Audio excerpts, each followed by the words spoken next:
सर्वसामान्यांच्या हक्काचा आवाज जागर जनस्थान।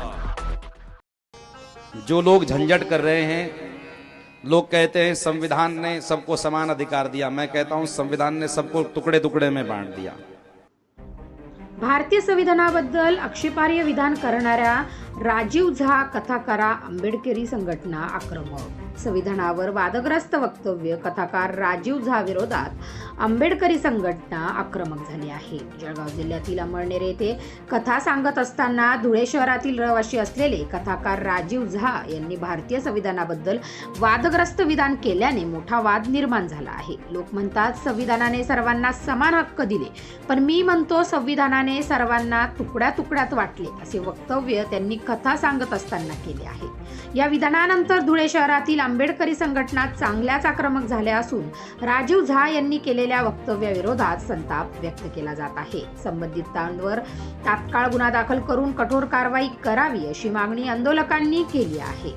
दरम्यान धुळे शहरात डॉक्टर बाबासाहेब आंबेडकर यांच्या पूर्णाकृती स्मारकासमोर आंबेडकरी संघटनांनी आंदोलन सुरू केले आहे। यावेळी आंदोलकांनी जोरदार घोषणाबाजी करत तीव्र निषेध देखील नोंदवला। या घटनेमुळे परिसरात तणावाचे वातावरण निर्माण झाले असून कायदा व सुव्यवस्था राखण्यासाठी पोलीस प्रशासन सतर्क झाले आहे। जागर जनस्थानसाठी रूपक बिरारी। काल दिनांक 25 तारखेला अमळनेर या ठिकाणी राजीव झा हा बंधू भावा या ठिकाणी याचं कीर्तन होतं। त्या कीर्तनामध्ये त्याने 4 वर्णव्यवस्था सांगितली, ब्राह्मण, वैश्य, क्षत्रिय आणि शूद्र।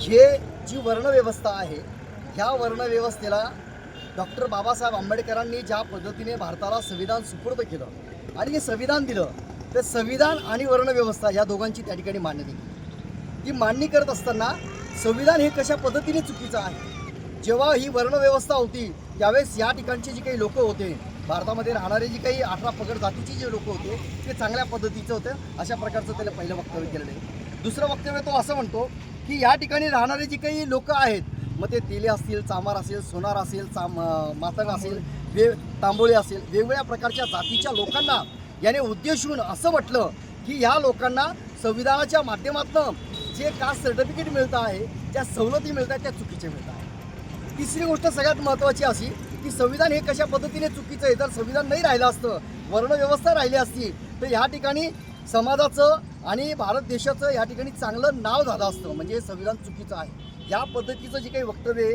हे वक्तव्य त्यांनी त्याच्या स्वतःच्या मुखातून या ठिकाणी व्यक्त केलेलं आहे। म्हणून संविधान चुकीचं आहे। संविधानासाठी विश्वरत्न डॉक्टर बाबासाहेब आंबेडकरांनी स्वतःचे 4 मुलं या ठिकाणी वाईट टाकली, त्यांची 4 मुलं एक्सपायर झाले आणि आज या समाजावर फक्त विशिष्ट एका जातीच्या समाजावर विश्वरत्न डॉक्टर बाबासाहेब आंबेडकरांनी संविधान लिहिलं नाही।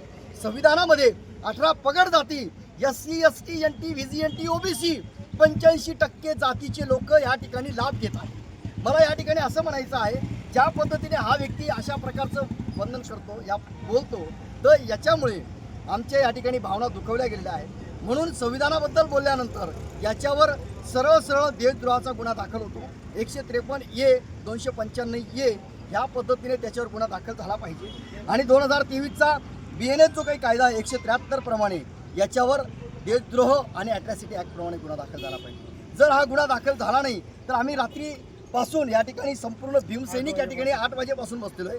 आता जवळजवळ 12 वाजता आहे। या ठिकाणची जी काही पोलीस प्रशासन आहे, ते पोलीस प्रशासन आम्हाला असं सांगतं की त्या ठिकाणी अमळनेरला तो व्यक्ती बोललेला आहे।